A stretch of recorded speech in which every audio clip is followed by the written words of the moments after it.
So I guess we're just going to have to go back to Officer Tatum.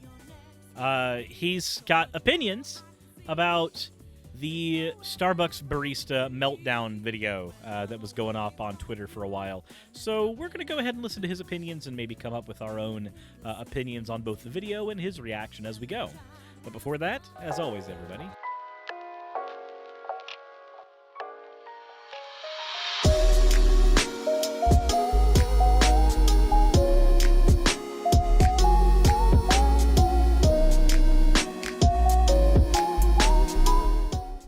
this one is from Prince Catsbane. I finished my first fan art of Suris after watching for years and getting back into the content once again.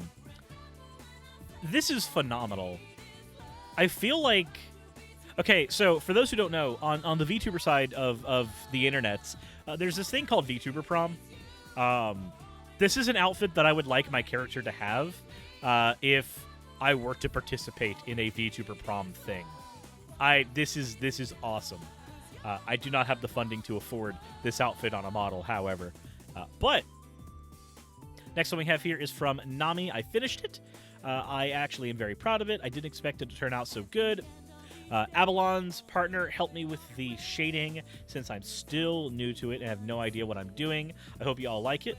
They said the goo bit was a typo because they said goo instead of good. But it was too perfect to correct.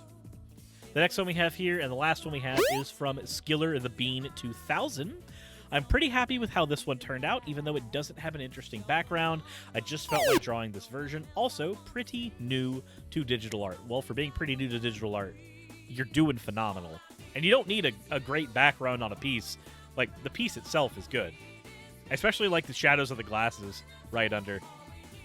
And the facial expression. Looks very much like, I just read a good book. And you'll have no idea what I thought about it. That said, thank you all for your fan art submissions. If you want your fan art to be shown in a future video, the best way to do so is to drop into the fan art section of the Discord. With that said, if you haven't subscribed already, please consider doing so, or maybe even visiting sponsor of the channel, Mech Arena. There's a link in the description if you want to do that. Anyways, let's go ahead and take a listen to this just wonderful piece of media that Officer Tatum is. Just look at this face. This feels like somebody just engaging in cruelty. This feels like someone just happily engaging in cruelty. Hold up, shawty. He can't be serious. Where his daddy at? And a customer was misgendering me today, like, really badly. I didn't have their order ready. And so they were just, like, talking like each other. And they're like, she's clearly incompetent. I have a full mustache and beard. Okay, let's go to the actual video.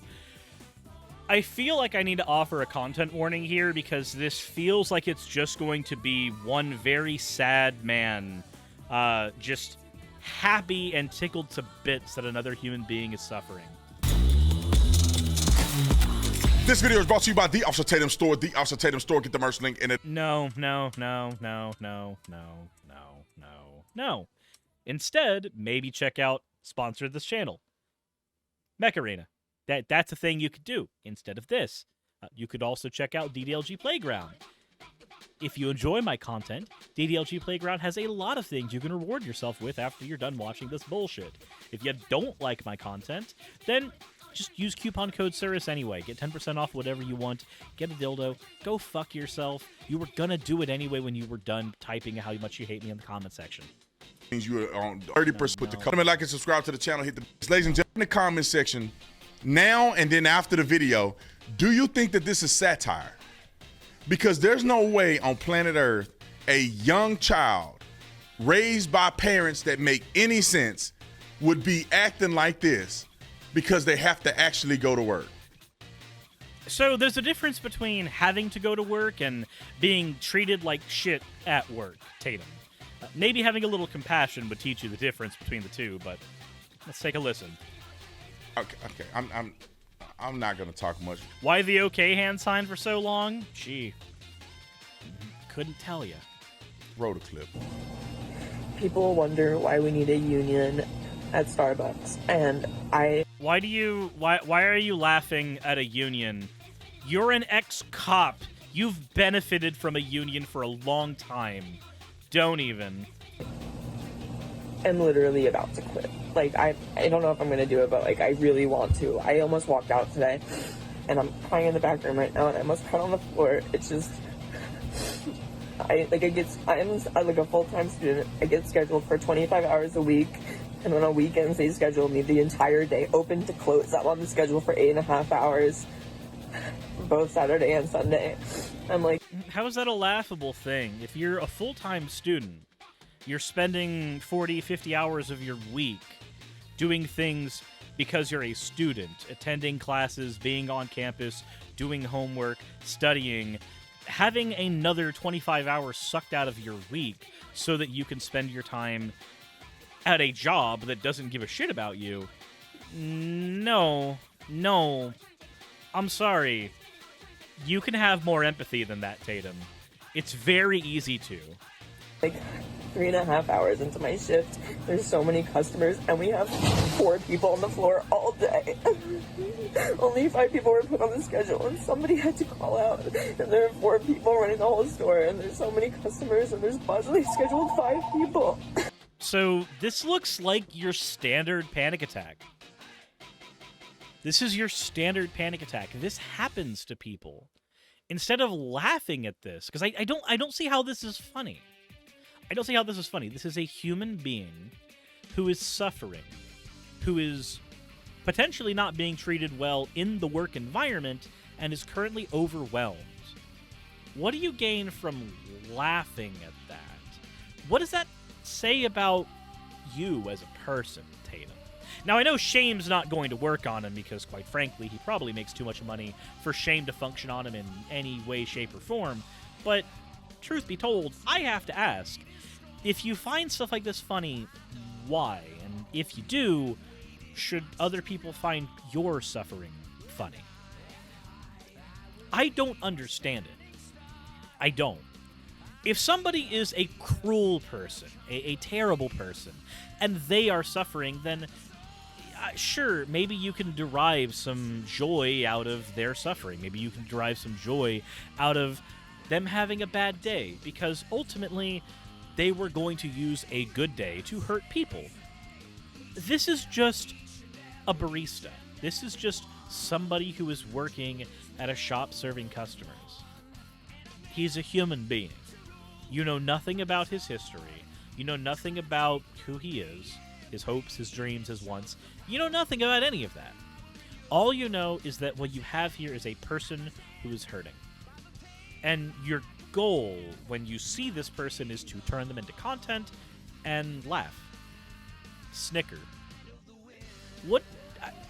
I hate to keep hammering in on this point, but what does that tell you about Tatum? What does that tell you about you and your mentality? How do people not watch this and go, wow, this is an incredibly cruel human being? Why am I watching this content? Why am I enjoying this man enjoying another man suffer? We only have 13 people employed at this store, and there's so many customers, and they're good. People are yelling at me because they don't have their orders ready, and they don't know what to do. And a customer was misgendering. Why is he still fucking laughing? A person is just saying, hey, I am being overwhelmed. This can happen. Like, okay, look, if somebody is new to 40-hour work, to 25-hour work, if somebody is new to this can happen to the best of people.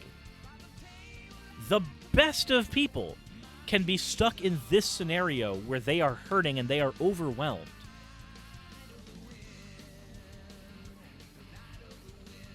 I lost a career. I was working at Quick Trip. I was a manager there. I was making $40,000 a year, and I had a full slew of benefits, both retirement benefits, stock options within the company, and full coverage medical benefits, dental, the whole 9 yards. I was basically set for life. All I had to do was show up to work. And between my hourly pay and bonuses and the fact that literally anything that would happen to me or my body would be taken care of by the company, I had my entire life set. I could just work until 45 or 50, quit, pull my Quick Trip stock, because you have to pull Quick Trip stock when you leave it because it's a private company, and just survive off of that. It was a completely reasonable thing I could have done. All I had to do was keep showing up to work and keep doing my job. No promotions required past that point. But I had a relationship at the time that was incredibly toxic. It was my first attempt at being in a polyamorous relationship. And the partner that I was with for several years before that relationship started, we were not the best at communicating with one another. We were not the best at figuring out what each other's needs were. And to make things even worse, I was the first person for this partner in any way, shape, or form. So when we started dating other people, there were a lot of emotions that went through my mind. There were a lot of things and a lot of mistakes that happened in there that I am not a huge fan of. There were things I did that I didn't like. There was a moment, because I had set up a boundary, I had set up a rule with one of the partners that I had been dating that, hey, if you and my other partner want to do anything together, y'all are more than welcome to. Like, you have my blanket permission. But I don't want to hear about it. I don't want details. I don't want information. Those are your intimate moments. I don't need to hear about intimate details between my best friends, and I don't need to hear about intimate details between my partners. I don't. It's just not a thing I need to care about. And at the time, I was doing that because not just, and it's not really my business type of deal, but also it was physically painful for me to process that information, especially when I was in an overnight work environment where I was the only person on the clock. So I couldn't even step away to process anything. And this person I was dating, who I don't know if she watches my content, but if she does, then I guess congratulations, this is how you found out that this is what happened that night. This person decided to give me some very intimate details about what was happening between them, one of their partners, and my partner. And it was about something that my partner had said that she couldn't do with me because it made her uncomfortable, but she was doing it with this other person perfectly fine. And it hurt, not only because my partner was doing something that meant that we needed to have a conversation about how truthful we had been with one another about our bodies, but also that partner had broken my trust. They had taken a barrier that I put up for my own mental health and broke it and harmed me. And then being in an isolated work environment didn't help things. I broke down that day, and it was one of the many days of my time at Quick Trip that slowly spiraled me into having the worst of my anxiety disorder rear its ugly head. It was my first time having to be on medication. I was on Klonopin. It was my first time having to see a psychologist or psychiatrist. It was my first time dealing with any of this, and ultimately, between the stress of the work environment, for those who don't know, Quick Trip has what's called the ER program, where if you want to move up in the company, and I was younger and had the ambitions to do so, I wanted to move up in the company, you need to go into the ER program, which means that if somebody calls out sick from work, then you cover their shift. They pay you extra for being in the ER program. It's really good for your paycheck, but it means that you never know what store you're working at. Now, if you're in the ER program and you are a regular employee, this is a pretty sweet deal.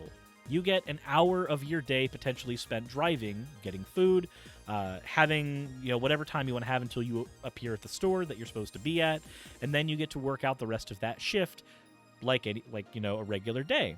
But you only have the expectations on you of a regular employee. When you're a manager, there are a higher set of expectations that are put on you. And each manager, when the store manager comes in the morning, has a different set of expectations for what their store should look like, for the things they prioritize. Some store managers want you to front face all the product in the store. Some store managers want the floors to be immaculate, which requires you to technically break code. Even my district manager had to tell me little secrets of codes that he would overlook me breaking in order to get the store clean on time. When I was the only one working, so I had to man the counter, stock the shelves, and also take care of everything else. So it was in that stressful environment of not knowing which store manager I was going to be dealing with at any given point, basically having a metric fuck ton of uncertainty in any day that I walked into.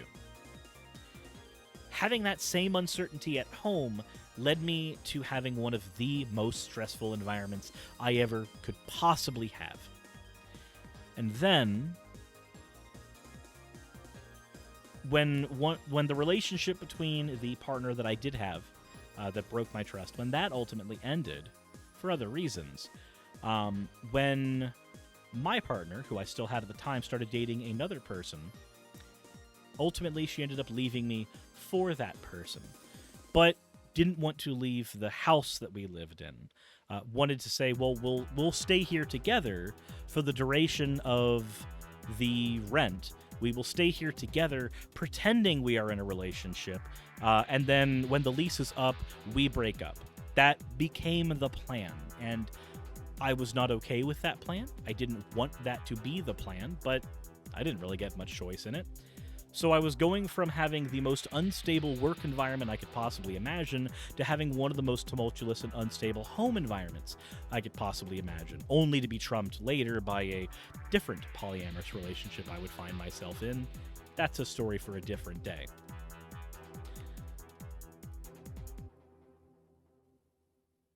I had several days when I was at work where I would find myself broken down in the fetal position at the check register, thanking God that the register was high enough that no customer could see me having a breakdown, that no customer could see me being that vulnerable. Because fuck me if I tried to leave and, go outside, or if I tried to go into the bathroom, none of that would be allowed. I was able to go for brief periods, but not the amount of time I needed to put myself together mentally. So, because my home environment was tumultuous, and because my work environment was tumultuous, I found myself having to miss more and more work until I started having to rely on what's called FMLA, the Family Medical Leave Act. Now, here's the thing about FMLA. You have to petition to get it. You don't get it automatically. And I ran out of sick days and days I was allowed to take off while I was trying to petition for FMLA. And ultimately, the stress of having to call into work multiple days and having to have conversations with my district manager about the repercussions of not coming into work, despite us having a system in place to take care of the store when people didn't come into work. Pointed out the ER system. I never got granted FMLA. Or rather, I didn't stick it out long enough to find out if I did get granted FMLA. Because the added stress of the uncertainty of any given day of waking up and trying to figure out, can I go into work today? Can I manage it? Can I not? Eventually, that broke me. Literally, I've talked about this in another video, but it was after this that, quite frankly, League of Legends saved my life. I spent 2 solid months doing nothing but playing League because I had nothing else I could do. Surviving off of nothing but boxed mac and cheese I made in a microwave and peanut butter and jelly sandwiches because I could make those with very little money. And just playing that game and making the friends that I did on that game basically saved my life. Because we were going to get evicted from the house for not making enough money. I tried to get another job and ultimately did as a manager at McDonald's. But when we still weren't making enough money, I said to my partner at the time, the one that we were going to be breaking up with, I said, hey, both of us probably need to be looking into secondary jobs of some kind or a way to get more hours at our current jobs because we're not making, together, enough money to make ends meet. We were living in Marietta. Marietta's an expensive place to live. And then she hit me with, oh, I'm not going to do that. I'm just going to get a sugar daddy then. I will let you know right now, there is not a more emasculating thing to hear than telling your partner, hey, we need to work together to solve this problem, and your partner saying, no, I'll just find somebody else who can fix it. There is nothing that destroys your self-confidence faster than hearing that. And I say all this because all of this affected how I performed at work. All of this affected how I acted when I was at work, when I was in my work environment. The reason I bring all of this up, the reason I brought all of these disparate details in, is I was a mess at work. I have a shiny Vaporeon plushie. And that became my grounding. That was the thing that I would clutch to keep myself from having a breakdown. I kept it in a backpack that was on me at work so that I could go into the back room and grab it if I needed to. It's why I've given advice before when I have been talking on the channel that if you have severe anxiety, please find a grounder, please find something you care about to clutch because it will help you when your anxiety attack is getting that bad. I know because I've been there. And yes, Alpha Mario, it's one of the reasons Vaporeon is my favorite Pokemon. My previous favorite Pokemon was Gyarados, but that time in my life is what shifted what my favorite Pokemon was. That's the exact reason why that happened.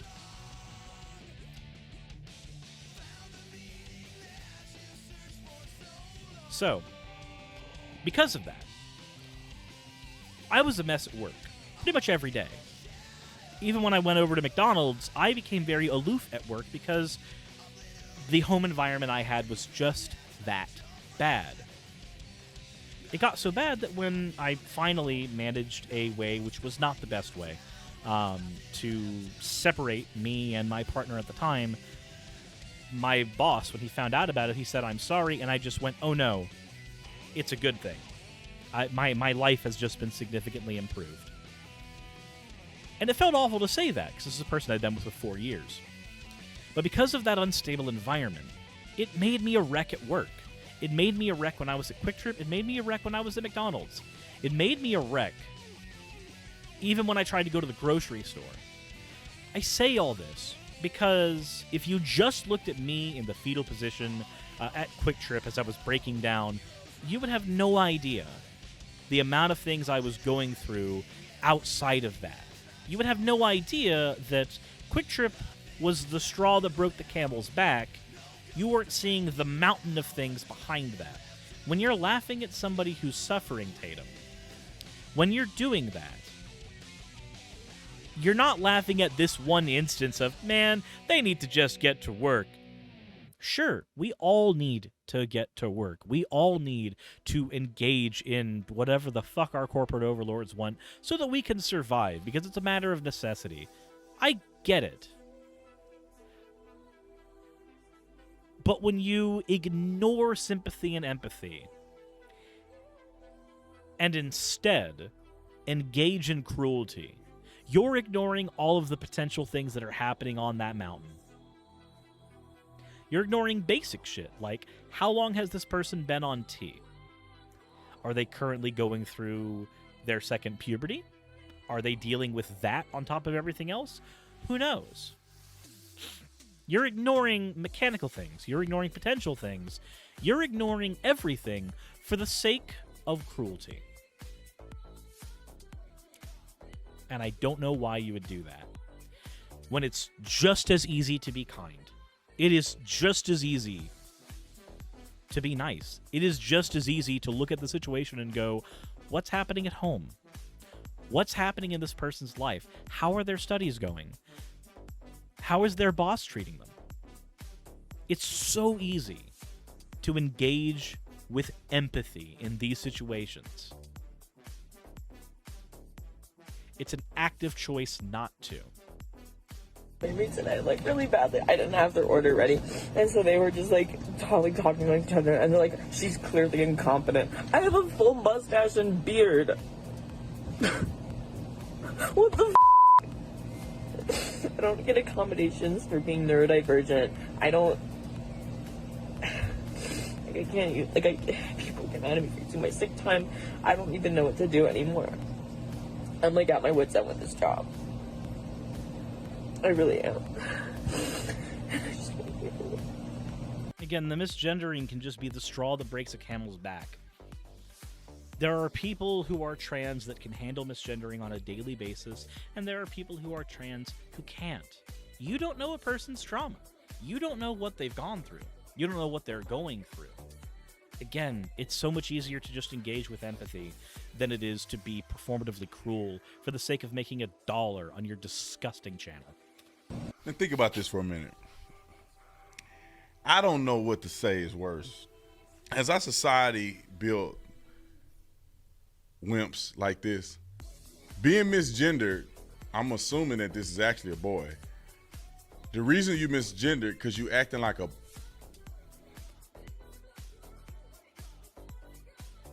Really? We're really gonna do that? The reason somebody called you a woman is because you're acting like a bitch. Is that really what you're gonna do, Tatum? This is just performative cruelty. For the sake of performing it. Well, no, it's not even for the sake of performing it. It's for the sake of $1. It's for the sake of $1. a girl. That's why they probably misgendered you. Because look how you acting. Ain't no boy or young man should be acting and crying like this, laying all on the ground in the back room. You need to go to work. No, you don't know what's going on at that job. You don't know how cruel those bosses are. I'm sorry, but random customer 687, their iced chai latte with extra pumps of sugar because they're just trying to get that foot in the grave for diabetes. That customer's shit is not as important. It's not as important as your mental well-being. I'm sorry. If you think it is, then make a case that your coffee is more important than someone's mental well-being. Go ahead and make that case. Do it. Because I guarantee you, if you don't have your coffee, you're not going to fucking shoot yourself. But if people don't take care of their mental health, that's the end result that happens there. But go ahead. Make your case. Make your best attempt at it. Do it in the comments section. I dare you. I've said it before, and I'll say it again. I desperately need dipshits like you to comment on my stuff, not only for engagement, but also because when I wake up in the morning and I'm taking that massive morning dump, you are my entertainment. You are the one that I look to keep me entertained, as I am squeezing out little nuggets that are worth infinitely more than your opinion. If your opinion is to support this kind of dipshittery. Can you imagine if you own this Starbucks? Because Starbucks does franchising. Can you imagine this is your franchise Starbucks and you got some crybaby in the back room crying because you got customers coming? Because you guys are making money, he crying. It's crazy to me. But let me tell you something else that I think is even crazier. I wonder what this kid is going to college for. Why does that matter? The idea that we go to college for anything other than an education, for anything other than learning, is ludicrous to me. I have not gotten any job on the back of my high school education. Because there's nothing in my high school education that mattered in any job I've ever worked at. Education should be enough for education's sake. The idea that we have to tote education as a path to employment is dumb. Yes, the idea that you should be able to get a job with whatever you go into education for, there's merit to that. And there's certainly stuff you can be getting. Could just commenting foot cheese nut be considered engagement on YouTube? It could be. It could be. But going to school for a thing that you are passionate about should be normalized, not just going to school for a thing you're going to get employed for. There are plenty of jobs that don't take an education, and there are plenty of courses that don't necessarily yield a good job prospect at the end. These two things should be able to exist in the same world. And it would be able to if we had a more robust funding for our education system. I wonder what he's going to college for. Because last time I checked, and I think I'm right about this, I know a lot of these companies do it, some of these big companies offer tuition reimbursement. So you're working for a job that can give you tuition reimbursements where you get out of college where you don't have as much debt. How do you know that? You're assuming that. McDonald's had that. Quick Trip had that. I don't know if Starbucks does, and I don't know if that franchise does. However, what is your degree? Why does it matter? Because if this young man's degree is food studies segregation or something crazy, then you ain't gonna make no money doing that anyway. Who the fuck cares? Why does it matter? It's okay to get an education. It's okay to want to learn. It's a ludicrously stupid idea to hoist employment as the end goal of college. The end goal of college is to be educated, to be better informed. And if you get a job out of it, then more power to you. But we are slowly moving into a world where there are fewer and fewer jobs available for people as more and more of them are being taken over by AI and robots and all kinds of shit. If you don't think your job can be taken over by a robot, then I would like to invite you to a pleasant thing called sleep, because that is the only place you'll be able to engage in that fantasy in about 40 or 50 years. There is no job so important that a robot cannot take it over at some point. There is nothing that AI will not eventually be able to consume in any industry that you want. Data analytics, doing surgeries, creating music, all of it. AI is slowly working towards. It's going to be interesting to me to see how people handle college when, and markedly this will be a when we finally hit the point where everybody has to recognize we're in a post-work society. It may take 50 years, it may take 100, it may take 500. But technology, assuming the Earth doesn't kill us first, is moving in that direction. One day we will get to the point where most people cannot work, because not everybody can be employed programming, manufacturing, and serving maintenance to those robots. There will simply be too many people and not enough jobs. How are people going to react to a legitimately, truly post-work society? Will we scorn people who try to get educations in things they are passionate about then, when literally 90% of people will not have an option otherwise? Who knows? You might as well quit school, work full-time for Starbucks, work your way up to being a manager at Starbucks, and then work your way up to corporate. Now, you ain't gonna never get nowhere acting like this. But if you wanted to make a living and you wanted to do better, it probably would be better for you to do that than waste your time in school and your money coming out of school in debt, and you have a degree that you cannot use. So I want to agree with him a little bit here. In the current environment, college is a waste of money for a lot of fields. It is. That is entirely a product of how we treat college. We treat college like a commodity. We should not. We should treat it the same way we do K through 12 education. But because we treat it like a commodity, then technically what he's saying is true. Technically, it is easier to make a living when you are not having to worry about a shit ton of student loan debt. Technically. But why is that? Well, a lot of it comes down to the fact that the GOP, people who Tatum simps for, have created that world. That world has been pushed by conservative politicians in our country for years. The idea that you should instead work harder for your boss, spend more time at for your boss, ignore getting an education, go work for your boss. Is it any wonder that people like Tatum want that when conservatives on the whole benefit from people lacking education? Seriously, go look up the numbers for it. People with college degrees do not vote conservative as often as people who don't. People who are more educated, by and large, tend to vote more liberal. People who are less educated, by and large, tend to vote more conservative. And gee howdy, I wonder why that is. That's all I'm saying. But where is this boy daddy? That's why you need strong men in America. He's talking about child abuse. When he's saying strong men, it's a euphemism in many cases to somebody who is willing to spank the child. That's why you need to raise your kids not to be like this. And I know there's not a lot of kids like this. I've never seen a kid like this. But it's... You've never seen a person cry and break down because they've had a stressful day at work? You want to know why you haven't seen that? Because most people are not willing to be vulnerable around you. You want to know why they're not willing to be vulnerable around you? Because you're a piece of shit. And people don't tend to want to be vulnerable around pieces of shit. Because pieces of shit treat other people like pieces of shit when they are vulnerable. Because pieces of shit tend to take advantage of people who are vulnerable when they are vulnerable.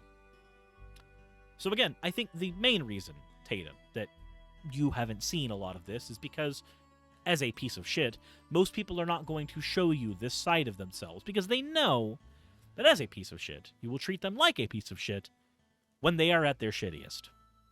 I'm growing more and more concerned that our young boys are being feminized. If this... Why does that matter?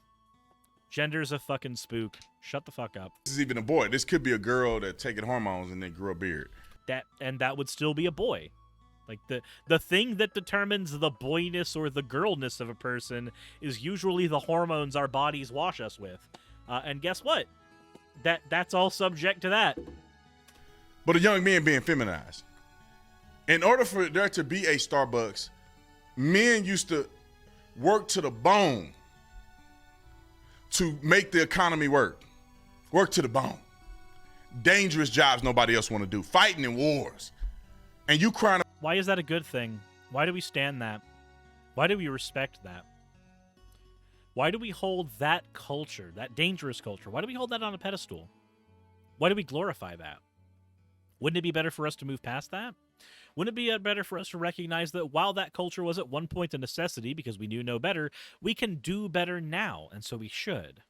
About working in an air-conditioned unit or air-conditioned facility called Starbucks. And all you have to do is make pre-selected recipe coffees, meaning that they already tell you what to dump in it. You ain't making it from scratch, brother. They say they want a latte, latte, latte. You go boop, boop, boop, boop, boop. You put the stuff in there, you close it. It ain't like you got to go out and hunt and do nothing to get the materials that you need to make this coffee. You're ignoring the fact that the customers themselves can be cruel, and oftentimes are cruel to you, and that one cruel customer is easy to dismiss, but when you're at the 100th cruel customer, it begins to wear on you. You begin to want to fight back. You begin to want to tell them exactly how stupid and insignificant they are when they walk through that aisle. When they walk through that store, when they tell you how angry they are that you weren't just a microsecond faster and you had to explain to them that you could have made your coffee at home. You had every ability to do that. Instead, you decided to come here and make my day worse. And why would you pay money to make my day worse when you could be paying money for me to spit in your coffee? And while that may be kinky for you and you may be into that, there is no reason for either of us to have this attitude towards each other, but you decided to do that. I have a lot of feelings about working with customers. You're sitting in the air-conditioned facility. Who cares? You're sitting in an air-conditioned facility. Who cares? Why does that matter? As if being in an air-conditioned facility does not posit other forms of cruelty that can exist within that facility. I can be in a non-air-conditioned facility that's easier for me as long as there's not as much psychological damage being done to me. Like, I don't give a shit about the AC. Why is he hanging up on the AC? Wearing the thing, he probably got brand new clothes on. Who cares? Why does the clothes being brand new matter? How does that factor in? That feels like a non-factor. That feels like a nothing thing. Boy, these Americans are crazy. Third world, first world issues. It doesn't matter if they're first world issues. So if you break your finger and I stub my toe, does your broken finger make my stubbed toe hurt less? No, it doesn't. So it doesn't matter that you broke your finger. It doesn't matter that things could get worse. What matters is things suck at the moment. It doesn't matter at all that I could have broken my toe and then things would have been much worse. No. What matters is the toe is stubbed and it hurts. Let's work on fixing the stubbed toe right now. Let's work on fixing that pain. And then maybe we'll worry about the myriad of potentialities that were involved that could have made things infinitely worse. I don't care about those potentialities. I care about reality. I care about the here and now. I care about how things are at this moment. And if my toe is stubbed in this moment, then that's a problem. And if you're minimizing that problem, then I'm just going to become your problem, because that's a very convenient way to teach the lesson of performative cruelty to someone. But it's just about all of that video I can stand.